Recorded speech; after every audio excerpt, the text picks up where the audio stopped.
Yeah, I mean, that's pretty special. Right. It becomes more and more rare. Right. How was your first tournament experience the other day? Like, did it take you a while to come down from that, or did you black out like the first Duke game? Or? Not really.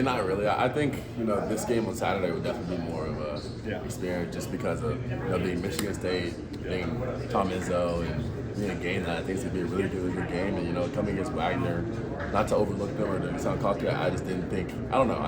It's not going to hit the same as a Michigan State.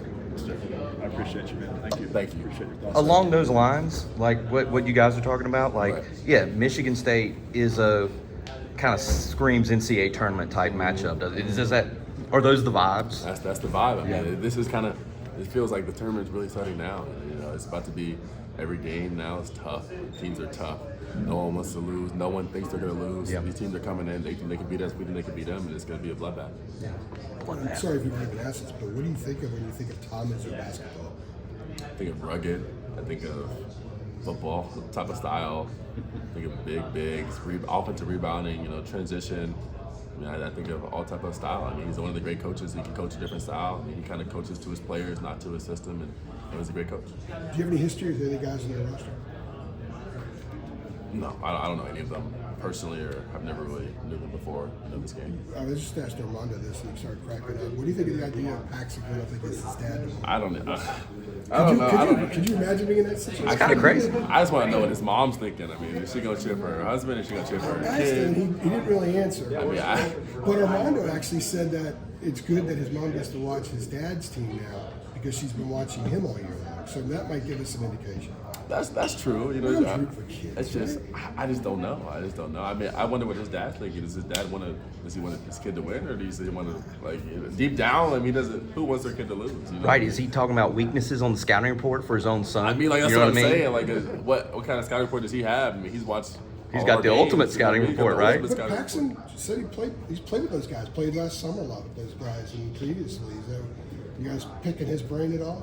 He's been around Tyson Walker a lot. I mean, it's not much to pick the brain. I mean, we have a great coaching staff. They do a great job of forming a game plan, and I feel like we'll be ready. I think we're ready now, and I think after this practice, after we're done with media and we go to practice, I think we'll be really ready for the game. Kind of what we were saying a few minutes ago about their ruggedness. People think you got to put a football helmet on to play Michigan State, but what are some of the skill things they do really well that you guys are going to be on watch for? They push the tradition really, really well. They also do a good job of scoring the first 6 seconds, or if they don't have anything, they'll pull it back out, run a good set, and Coach Izzo, he's known for his sets. I mean, some of the best drawn-up plays coaches and the X and O's coaches you'll find in the country. I mean, the call timeout, come up with something that you've never seen before in your life, and they got hundreds of plays, thousands of plays, and for us, it's not going to be a scouting of the plays and more trusting our discipline, trusting our principles, and just being ready for anything. They're also known for taking guys out of their game and taking a lead scorer, perimeter guy, take him out of his game. So if they focus on RJ that way and have success, you and Cormac are going to need to step up. I mean, it's going to be a game where I think that's a special thing about our team. I mean, we've seen it throughout the year. I mean, I have a bad game. People pick me up. RJ's a bad game. We pick him up. Armando's a bad game. Pick him up. Cormac's a bad game. Pick him up. Elliott's a bad game. Pick him up.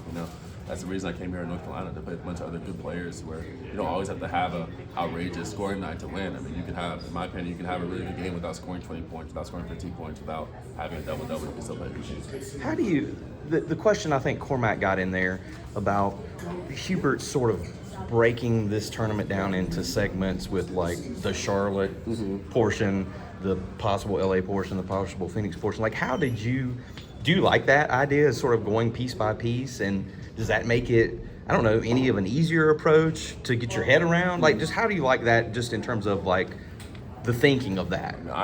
These coaches, they've done everything. They played at UNC, they played in the tournament, they won at the highest level, they played in the NBA, so whatever they say, I listen personally. I'm all the way bought in. I mean, I know nothing that they don't know. So for me, that helps us. I'm think of it as a Charlotte tournament, LA tournament, and Phoenix tournament. So yeah, I mean, I'm always bought into that. Well, do you like it though? Like, does that? I mean, this is my first time does doing that it, compute? so I don't, you know what I'm saying? It makes sense. I mean, yeah, it makes sense to take it. I think it helps it take one game at a time for sure.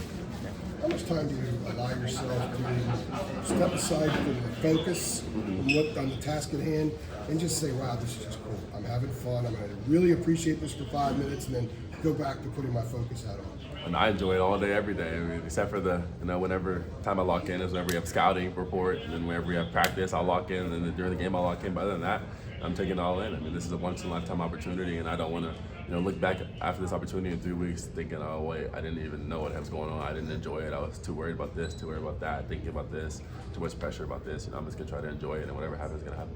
Are you feeling okay? Because you said the other day, like, it doesn't matter if my ankle hurts, and I was like, is your ankle hurt? No, I'm just saying I feel amazing. I feel Okay. amazing. You're just using that as an example. It's just an example. Okay. How's your hand?